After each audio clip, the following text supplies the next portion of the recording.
Fala galera, a paz de Jesus e o amor de Maria esteja com cada um de vocês. Hoje a gente vai meditar então o capítulo 25 e o capítulo 26. Então o capítulo 25 acaba os discursos sobre a escatologia, né, sobre os fins dos tempos. E no capítulo 26 já começa o drama da paixão de Cristo. Então vamos iniciar em nome do Pai, do Filho, do Espírito Santo. Amém. Inspirai-nos, Senhor, em nossas ações e ajudai-nos a realizá-las, para que em vós comece e para vós termine tudo aquilo que fizermos. Por Cristo Senhor nosso. Amém. Muito bem, então.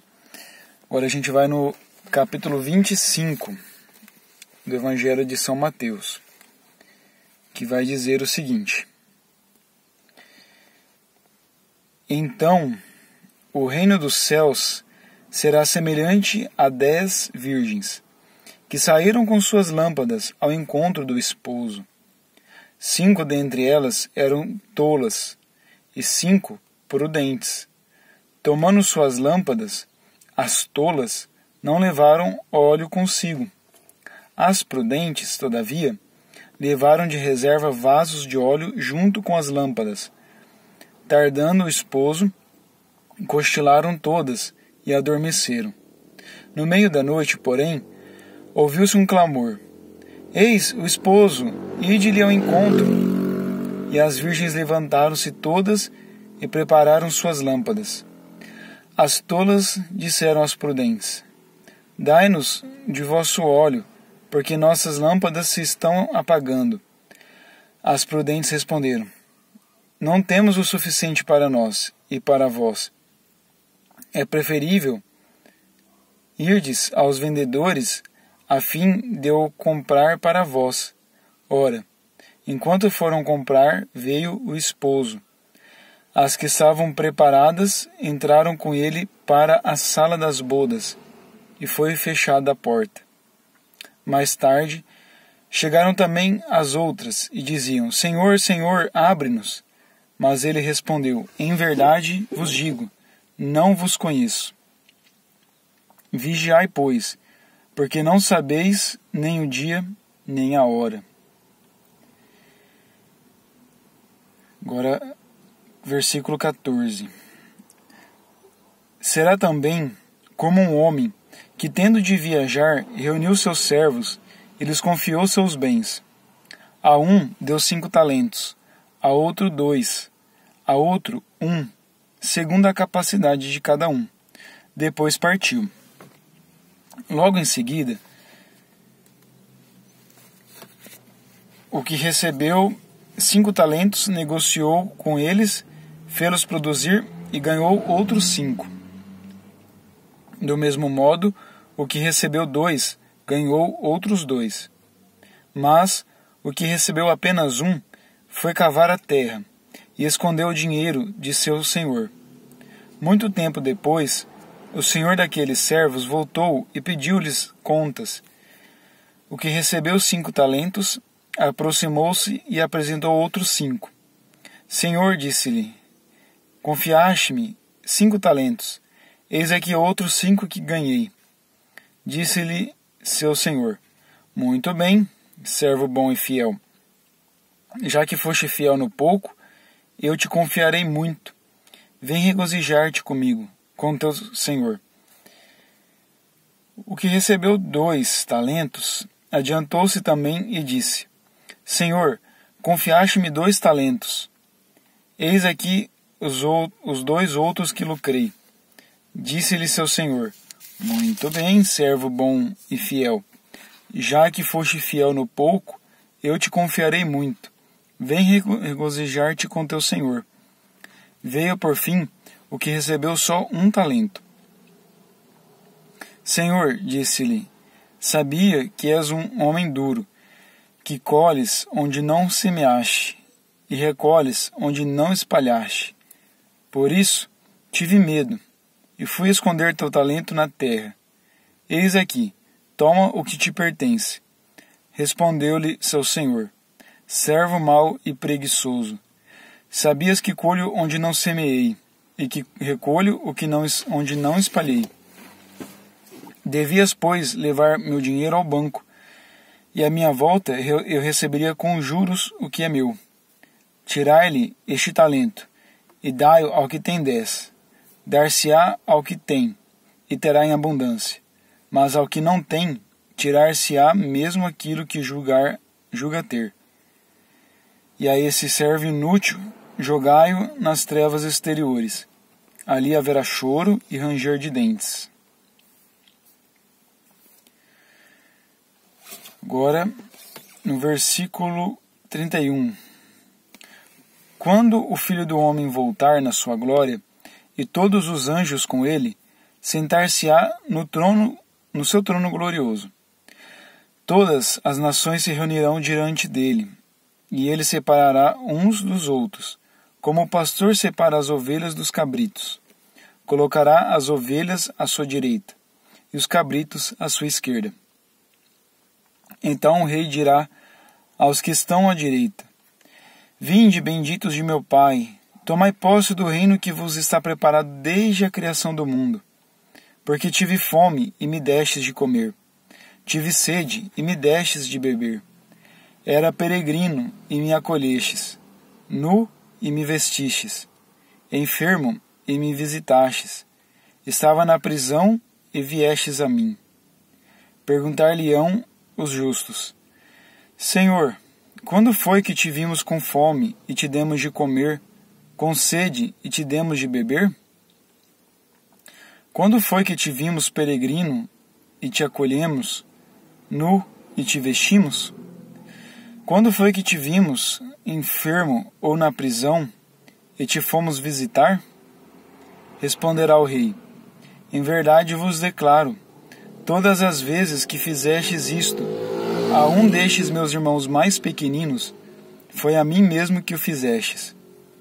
Voltar-se-á em seguida para os da sua esquerda, e lhes dirá: Retirai-vos de mim, malditos, ide para o fogo eterno, destinado ao demônio e aos seus anjos. Porque tive fome, e não me destes de comer. Tive sede, e não me destes de beber. Era peregrino, e não me acolhestes. Nu, e não me vestistes. Enfermo, e na prisão, e não me visitastes. Também estes lhe perguntarão: Senhor, quando foi que te vimos com fome, com sede, peregrino, nu, enfermo, ou na prisão, e não te socorremos? E na prisão não... E ele responderá: Em verdade vos declaro, todas as vezes que deixaste de fazer isto a um destes pequeninos, foi a mim que o deixastes de fazer. E estes irão para o castigo eterno, e os justos para a vida eterna. Olha que parábolas maravilhosas, né, desse versículo 20, capítulo 25. Então, para nós alcançarmos a salvação, temos que confiar em Jesus Cristo, estarmos em vigilância, fazer multiplicar os dons que o Senhor nos dá, produzir frutos, né, para a vida eterna, e não ficar acomodado com os braços cruzados. E também nós temos que amar uns aos outros. Amar também aquele que tem necessidade, o peregrino, o nu, que tem fome, que tem sede. Então agora a gente vai para o versículo, capítulo 26, que começa a falar da paixão e ressurreição de Jesus. Então vamos lá. Quando Jesus acabou todos esses discursos, disse a seus discípulos: Sabeis que daqui a 2 dias será a Páscoa, e o Filho do Homem será traído para ser crucificado. Então os príncipes dos sacerdotes e os anciãos do povo reuniram-se no pátio do sumo sacerdote, chamado Caifás, e deliberaram sobre os meios de prender Jesus por astúcia e de o matar. E diziam: Sobretudo, não seja durante a festa, poderá haver um tumulto entre o povo. Encontrava-se Jesus em Betânia, na casa de Simão o leproso, Estando à casa, aproximou-se dele uma mulher com um vaso de alabastro, cheio de perfume muito caro, e derramou na sua cabeça. Vendo isto, os discípulos disseram indignados: Para que este desperdício? Poder-se-ia vender este perfume por um bom preço e dar o dinheiro aos pobres. Jesus ouviu-os e disse-lhes: Por que molestais esta mulher? É uma ação boa o que ela me fez. Pobres vós tereis sempre convosco, a mim, porém, nem sempre me tereis. Derramando esse perfume em meu corpo, ela o fez em vista de minha sepultura. Em verdade vos digo, em toda parte onde for pregado este evangelho pelo mundo inteiro, será contado em sua memória o que ela fez. Então, um dos 12, chamado Judas Iscariotes, foi ter com os príncipes dos sacerdotes e perguntou-lhes: Que quereis dar-me, e eu vô-lo entregarei? Ajustaram com ele 30 moedas de prata, e desde aquele instante procurava ocasião favorável para entregar Jesus. No primeiro dia dos ázimos, os discípulos aproximaram-se de Jesus e perguntaram-lhe: Onde queres que preparemos a ceia pascal? Respondeu-lhe Jesus: Ide à cidade, à casa de um tal, e dizei-lhe: O mestre manda dizer-te: Meu tempo está próximo. É em tua casa que celebrarei a Páscoa com meus discípulos. Os discípulos fizeram o que Jesus tinha ordenado e prepararam a Páscoa. Ao declinar da tarde, pôs-se Jesus à mesa com os 12 discípulos. Durante a ceia disse: Em verdade vos digo, um de vós me há de trair. Com profunda aflição, cada um começou a perguntar: Sou eu, Senhor? Respondeu ele: Aquele que pôs comigo a mão no prato, esse me trairá. O Filho do Homem vai, como dele está escrito. Mas ai daquele homem, por quem o Filho do Homem é traído. Seria melhor para esse homem que jamais tivesse nascido. Judas, o traidor, tomou a palavra e perguntou: Mestre, serei eu? Sim, disse Jesus. Durante a refeição, Jesus tomou o pão, benzeu, partiu-o e deu aos discípulos, dizendo: Tomai e comei, isto é meu corpo. Tomou depois o cálice, rendeu graças e deu-lhe, dizendo: Bebei dele todos, porque isto é meu sangue, o sangue da nova aliança, derramado por muitos homens em remissão dos pecados. Digo-vos, doravante não beberei mais desse fruto da vinha, até o dia em que o beberei de novo convosco no reino de meu Pai.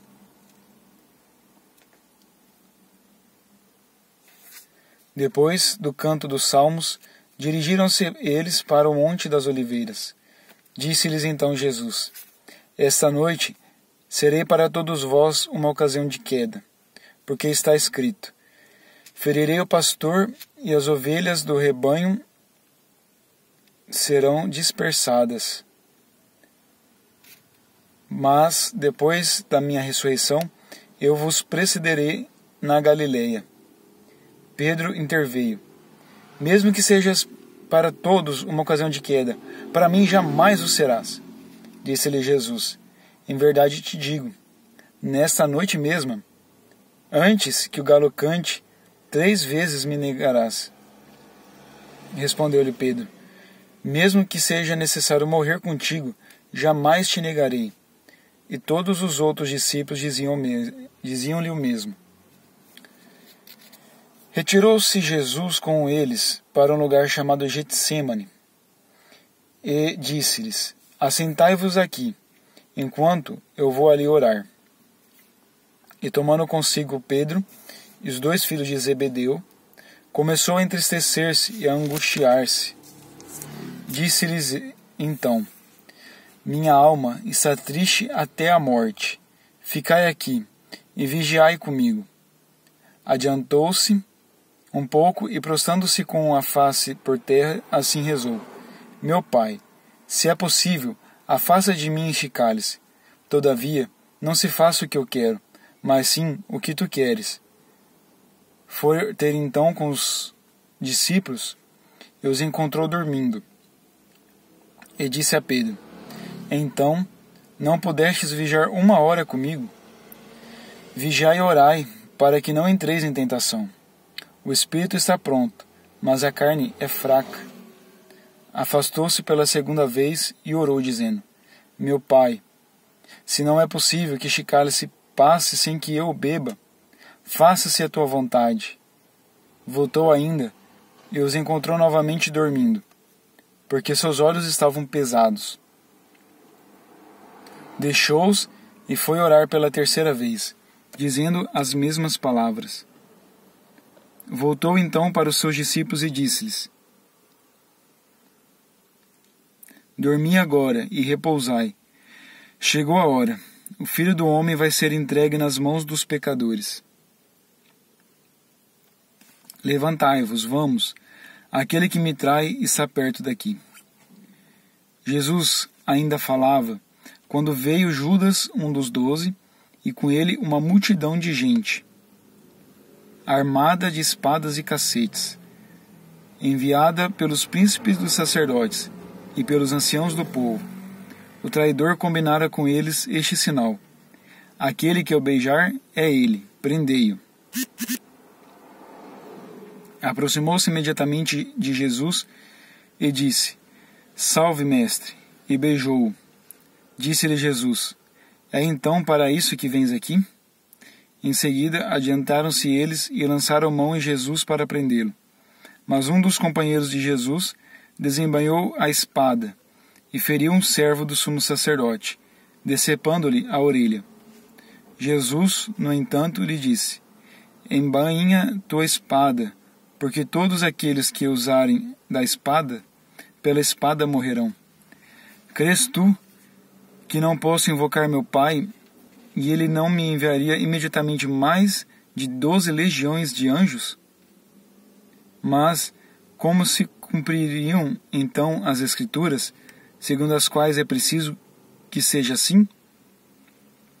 Depois, voltando-se para a turba, falou: Saístes armados de espadas e porretes para prender-me, como se eu fosse um malfeitor. Entretanto, todos os dias estava eu sentado entre vós, ensinando no templo, e não me prendestes. Mas tudo isso aconteceu porque era necessário que se cumprissem os oráculos dos profetas. Então os discípulos o abandonaram e fugiram. Os que haviam prendido Jesus levaram-no à casa do sumo sacerdote, Caifás, onde estavam reunidos os escribas e os anciãos do povo. Pedro seguiu de longe, até o pátio do sumo sacerdote. Entrou e sentou-se junto aos criados para ver como terminaria aquilo. Enquanto isso, os príncipes dos sacerdotes e todo o conselho procuravam um falso testemunho contra Jesus, a fim de o levarem à morte. Mas não o conseguiram, embora se apresentassem muitas falsas testemunhas. Por fim, apresentaram-se 2 testemunhas que disseram: Este homem disse: Posso destruir o templo de Deus e reedificá-lo em 3 dias. Levantou-se o sumo sacerdote e lhe perguntou: Nada tens a responder ao que essa gente depõe contra ti? Jesus, no entanto, permanecia calado. Disse-lhe o sumo sacerdote: Por Deus vivo, conjuro-te, que nos digas se és o Cristo, o Filho de Deus. Jesus respondeu: Sim. Além disso, eu vos declaro que vereis doravante o Filho do Homem sentar-se à direita do Todo-Poderoso e voltar sobre as nuvens do céu. A essas palavras, o sumo sacerdote rasgou suas vestes, exclamando: Que necessidade temos ainda de testemunhas? Acabastes de ouvir a blasfêmia. Qual o vosso proceder? Eles responderam: Merece a morte. Cuspiram-lhe então na face, bateram-lhe com os punhos e deram-lhe tapas, dizendo: Adivinha, ó Cristo, quem te bateu? Enquanto isso, Pedro estava sentado no pátio, Aproximou-se dele uma das servas, dizendo: Também tu estavas com Jesus o Galileu. Mas ele negou publicamente, nestes termos: Não sei o que dizes. Dirigia-se ele para a porta, a fim de sair, quando outra criada ouviu e disse aos que lá estavam: Este homem também estava com Jesus de Nazaré. Pedro, pela segunda vez, negou com juramento: Eu nem conheço tal homem. Pouco depois, os que ali estavam aproximaram-se de Pedro e disseram: Sim, tu és aqueles. Teu modo de falar te dá a conhecer. Pedro então começou a fazer imprecações, jurando que nem sequer conhecia tal homem. E neste momento cantou o galo. Pedro recordou-se do que Jesus lhe dissera: Antes que o galo cante, negar-me-ás 3 vezes. E saindo, chorou amargamente. Palavra da salvação. Glória a vós, Senhor. Que o Senhor nos abençoe em nome do Pai, Filho e Espírito Santo. Amém.